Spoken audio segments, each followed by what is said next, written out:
Hello ladies and gentlemen, this is Yoruus speaking and welcome to the summary video for multiplayer game number 97.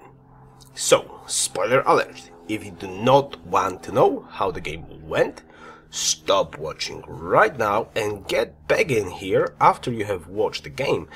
The link to the first position of the game, of the playlist, is around here somewhere, so go there, watch it and then get back to the summary. Alright, so if you have stayed in here, I guess you do want to know how the game went. Or you already watched the game. So anyways, let's get this started. So in this game I've got Purify playing as Japan, NQ Strictly Rockers playing as India, Cold Jones playing as Korea, I'm Not Bob playing as USA, and Filthy Robot playing as Celt. You probably know Filthy Robot. He runs a YouTube channel and he almost streams every single day on Twitch. So the link, as soon as he's gonna upload it to his perspective, should be around in here. And the link to his YouTube page is on my main channel page, so you can go there, and from there you can definitely find out his Twitch channel. Okay, so that's about it. And this was random draft, so basically everybody picked one civ, and then a randomizer assigned those civs to the concrete players. So I've got concrete. What am I saying? All right, to the players. So I got Brazil, and I actually picked Brazil for the random draft. I picked it and I got Brazil. I actually like Brazil. Now people do not like Brazil because most of the time Brazil lands out in the middle of the jungle and they have nowhere to go. But overall it's a quite underestimated civilization. Though you're thinking like, yeah, what they are good for? Tourism, of course. Not only tourism but just culture. Imagine two culture from every single jungle tile. If you add on that like jungle pantheon, if you manage to snatch it, there's like 3 culture from jungle tile. That's wow, that's like amazing. Imagine like 10 tiles, 33 culture. They're like a culture beast, Brazil. And on top of that, you can always try to do like something sneaky and crazy, like futurism win. When you time out golden ages, you're far ahead in science because you got a lot of jungle and like 100 turns of peacetime. Nobody cares about culture, and then suddenly you enter modern era, you get factories, you didn't build any artists, and now boom, forever ending golden age, for example. And you just go crazy with autocracy, futurism 10, and you kill everybody with tourism without they can do anything about it. Yeah, like that happens too much. But that's an option.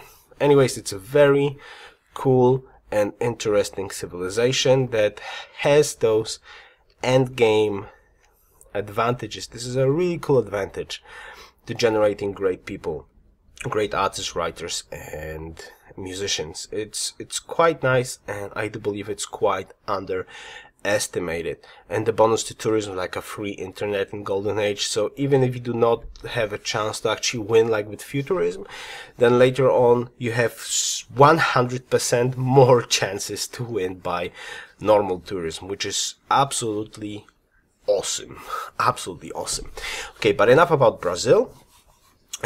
Let's see about my starting location. But starting location is surprisingly good for Brazil. Why do I say surprisingly good? Because normally what you would expect... Where's my mouse? Where's my mouse? Get back in here. There we go. There's my mouse.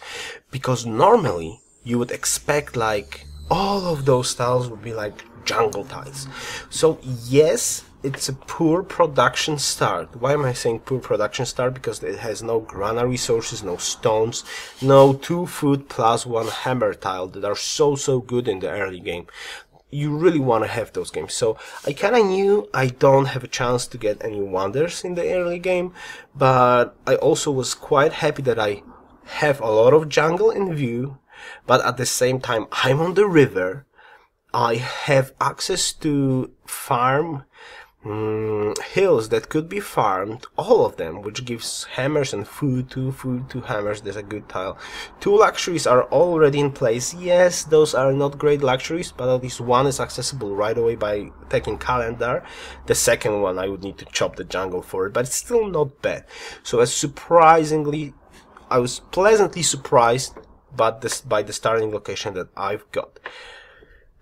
But if you're here, you probably notice the playlist is only for 4 parts, so you already know that this game was one of the shortest ones.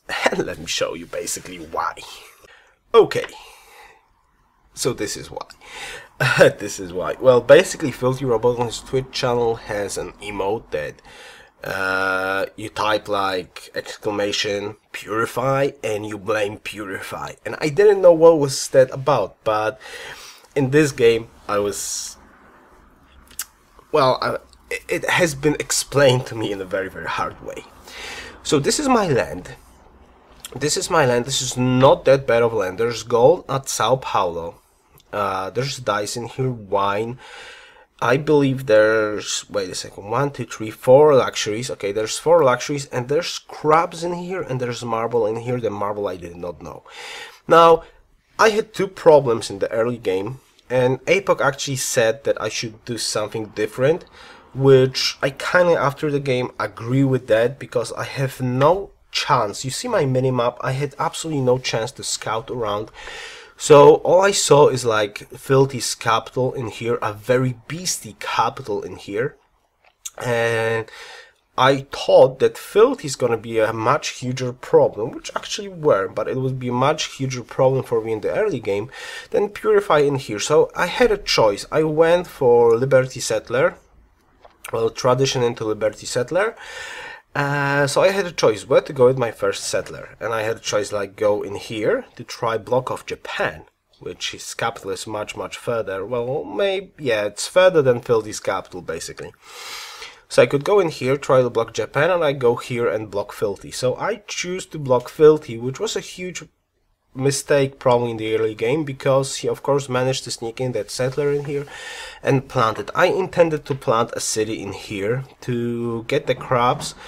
As I said, I did not know about the marble at that time, so I only wanted to plant it in here. But Purify was greedy in my opinion. He was greedy, and he said he has absolutely no land in the back, which in my opinion is absolutely not true. He got Mount Kailash, if I believe. He got a spot for an incense city, and he could have planted that Osaka a little bit in the back to get the marble, or even on the marble. So he really didn't have to plant, not only he had a lot of space to the north to plant towards India. Yes, there was no luxuries there, but he could have planted there for an extra 5th city if he really wanted to. But he did not choose to do so. He decided to go towards me. And now my reaction was that I was planning to go in here with my settler, but since he planted Osaka in here, I decided to plant a frontal city. You're probably asking, why would you like to plant a frontal city? Where the answer to that question is quite simple. First of all, I didn't want him to take the dice, because that was quite greedy of him. And I did want to have wine. There was no other spot around in here, because I intended to plant, well, I do believe I intended to plant a city in here anyways, just for the jungle, somewhere around in here, but planting my city in here would take me the wine. Now, how was I supposed to get the wine anyways? Yes, with the South City maybe, but that's like, leaving a spot in here to plant a city would be like suicidal for me in the late game, because you could just get in here, plant a city, or just generally right on top of my capital, which is just bad. I had to plant. He kind of forced me to planting that city, even if I did not intend to kill him, which I personally thought I need to kill him, because he was like on TeamSpeak, oh, now we have to fight. Okay, you planted the city on top of me, now we have to fight. So I kind of knew I have to take him out. Sooner or later I will have to take him out, because he's just so aggressive. I mean, like, he plants a city almost on top of my capital, and he blames me for for planning a city to defend myself against his city that is just so close to my capital. So in his opinion, I shouldn't have planted Salvador, and I just should have like my front to his like 2nd city or 3rd city or something. This is unreasonable. Why would you want to fight a war with your capital being on the front line. That's just stupid. Let's be honest with that. That's just stupid. So blaming somebody for not planting a city between his capital and an aggressive city from other player is just plain not fair. So I did plant Salvador for defense reason, attack reason, luxury reason. That was just the best option I had at that moment to plant a city. And since I went Liberty, I wanted as much cities as possible in my land, so I did plant Brasilia and Fortaleza in the south. Not greatest cities, but at least some cities. And of course I did have some happiness problems, but that will be sorted out in no time. So as you can see, I am building chariot archers, but I was not going like all in. I was not going all in. Now I'm just gonna spam troops and I'm gonna go there and kill him. No, I knew that an early war will slow me down, and this is one of those good examples of a game when early war is just puts you so far behind that just you cannot catch up to every other player. So I didn't want that to happen. I knew I have to go to war with Purify. I knew I had to take him down to have a chance in this game, but at the same time I knew that I need some economy to make it happen so I can compete with other players. So though I was focusing on army and I was slowing down my economy a little bit, I did went for libraries, and I was planning to go to National College as soon as possible, but I kind of knew that I have to try to get Great Wall. I knew I need to get engineering because getting troops from my capital and the cities on the east to the front would need I would need engineering for that to pass through rivers without any problems. But at the same time I thought that like I would like to risk going for Great Wall, just because I knew we're gonna fight, and Great Wall will be so much helpful for me than any other thing at this moment, and it will help me defend and attack against Japan aggression. And of course he did attack. As you can see, I'm going for National College, and I'm still trying to get my economy up a little bit, and I did get Great Wall, which is quite a surprise. I did Great Wall, but Purify decided to actually go for Terracotta Army. So he had the tech, he had now like no writing whatsoever for a long time. So he just rushed for Terracotta Army and he tried to prepare Terracotta Army just to attack me and kill me down. Which was kinda good for me, because if he went for Great Wall, he would definitely get it first, and I would be in a hell of a hard situation. But thankfully, and luckily for me, he went for Terracotta Army, and I did manage to get Great Wall. So though my army is not looking surprisingly good right now, I think at this point of the game I have like double, like the 50% of his army. 50% of his army. I still managed to defend. And okay, yours, but alright, so you did manage to defend, again, Purify, but what you gonna do? What you gonna do? Where Filthy had an amazingly good capital. Now, Strictly Rockish sadly was not using his India properly. He could, but he didn't. He went Liberty, but he really didn't grow his city, so he overexpanded. So he was really not using that India unique ability to the best, and he was like the west neighbor of Filthy and north neighbor of Purify. So he was not engaged into war. He was training a little bit with me, but that's about it. Filthy Robot, surprisingly, where from his perspective it was a good cause, good choice, was trying to help me a little bit. Everybody was actually trading with me, surprisingly. Yes, they did get like luxuries, not like give me free luxuries, but they were trading with me because basically they knew that because I am at war for such a long time, I don't really have a chance to go to war with them. And you can see at this screenshot, it's turn 71, and I don't have philosophy yet, so I'll get my national college around turn 82, 83. With a good science game, on turn 83 you have like over 100 science, right? And Filthy had an amazingly good science game, a crazy capital, a lot of luxuries, a lot of land to expand, as I check out later on his perspective. And nobody really was treading him. Yes, USA was rocking nice on hammers, and Korea was somewhere in the back. Nobody really knows what Korea was doing, but he was not doing anything to stop Filthy. But we'll talk about Filthy later on. What I was trying to still do is, since I got Great Wall, I was still trying to focus as much on the economy as possible.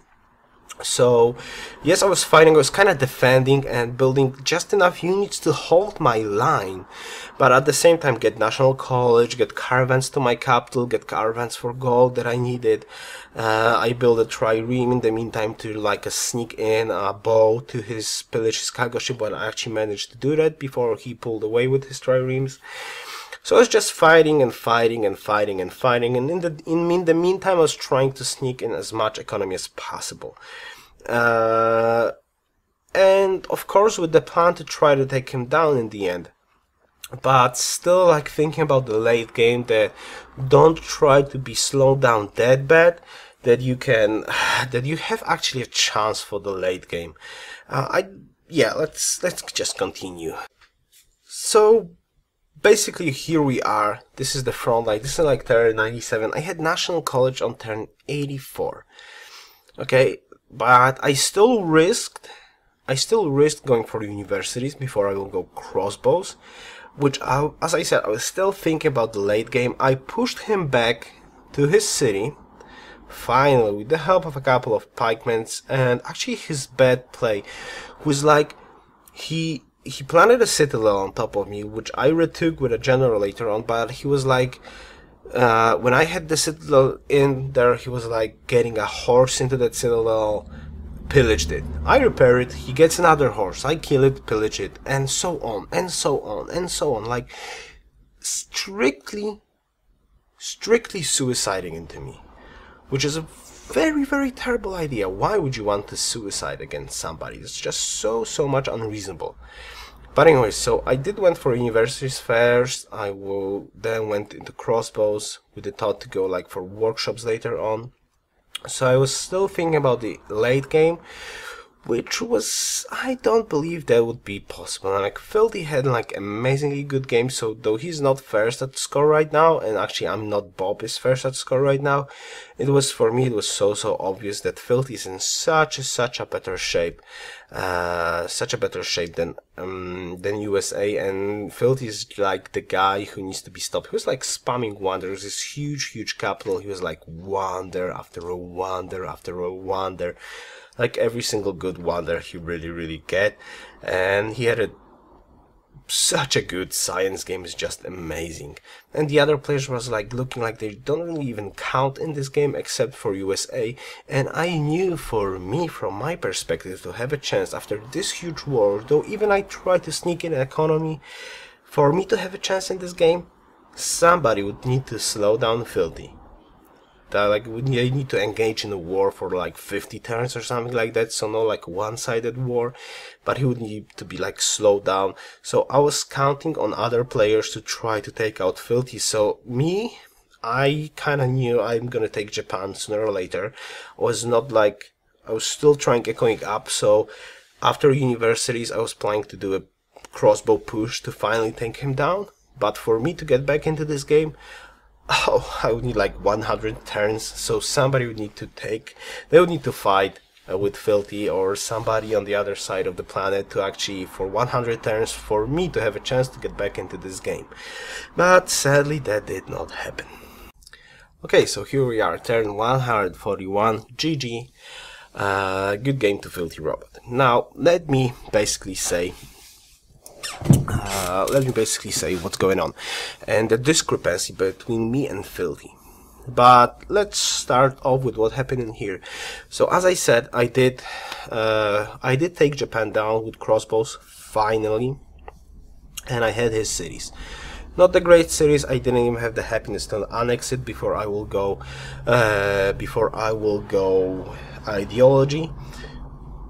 Not even have too many scientists, like one scientist saved up, and that's about it. And this is my empire. Now I want to just show you my capital, Filthy's capital. Okay, my capital, 18 pop, Filthy's capital, 32 pop. Now Filthy's capital is the biggest capital around in here, and you can also see the amount of wonders he already snatched in here. So I knew that if somebody won't stop him, I don't have a chance in this game, and nobody did stop him. Strictly was like on his side of the map doing absolutely nothing, like happily building up Civ, but not really that good because his SimCity was terrible in this game. I don't know what happened there. Cole Jones, which is in here behind USA, also he was not even first in science. Come on, we're playing Korea and you're not first in science, what's going on in there? And now USA, which is the closest neighbor to Filthy, he went for factories into artillery and tried to push into Filthy. Factories into artillery, dude, that has no chance to go on. Either you go for artillery, or either you go into factories, into public schools, and you plan to fight with infantry and artillery, or it just ain't gonna work.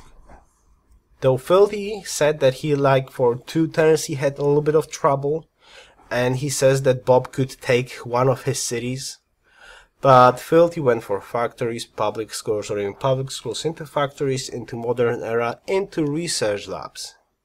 Okay? So he would get, like, in 3 turns he would have infantry, and Bob was attacking with him with cavalry and with artillery, so without the backup of public schools. Filthy already had public schools and could easily get research labs. There was no chance to stop him. The option, the window of opportunity was missed so terrible. Filthy just, there was like build, win for him. Like 3 turns of fighting and then win. That was like Filthy's perspective of this game. And for me, it was, I was just so slowed down. Yes, I was trying to sneak in economy. Yes, theoretically I'm on public schools and maybe I will get like research labs 20 turns after. So perhaps I could fight in the late game, but there's one condition. And that condition wasn't meant. Filthy had to be slowed down by somebody. And he was not. So after King USA, Filthy would just get in here with infantry out, and I could like wave, okay, bye, GG. So basically this is this game. So this is a great example why an early war slows you down so much in comparison to somebody that is not at war. You're probably asking, how could Filthy be stopped at this game? War. Early war. India should attack him. America should attack him in a lot of different timings, especially in the early game. USA is to blame in this game for not stopping Filthy the most, because Filthy was OCCing into wonders, and he agreed with USA that USA will not settle towards him diplomatically. Like, why would you ever want to somebody that has like double your capital in the early game, get all the wonders and still leave him land to expand? That's so unreasonable. You just gotta kill the guy who just OCCs into wonders early game. You get there, you get the cities, you get the troops, you kill him. Simple as that. And that's how Filthy should went down in this game. I couldn't do it. Though I would probably, yeah, you could blame me, but I had Purify in here. Purify, who is just so adamant into getting in here on top of me and trying to kill me just because, okay? If you're gonna watch the stream later on, I honestly say to Purify, you played this so badly. You shouldn't plan in here. You can easily even plan on the marble in here. That would be a very cool city. Maybe not that great as this city, but it had no contested borders. City on the marble, city on the incense, city on your wonder that you had, and you had 4 coastal cities with trade routes and 4 luxuries. What else do you need to win the game scientifically? Nothing.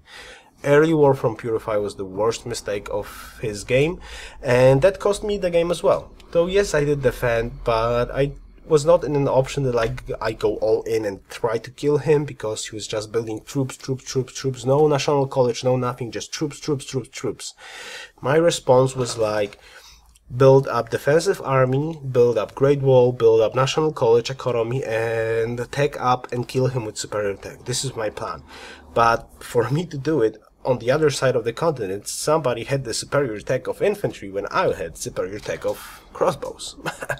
That's the slight difference in technology. Alright, Gatling guns, but still, just not working well. But that was the plan, and that's spoiled for me because nobody really tried to slow down Filthy. Well, USA tried to slow him down, but that didn't work that well. Alright, anyways, thank you very much for watching. I hope you enjoyed that summary. I invite you to watch the game if you haven't watched it yet. The link to the first position of the playlist is somewhere around in here, and the link to Filthy's perspectives should be around in here somewhere. So, one more time, thank you very much for watching, and best wishes. Yoruus out.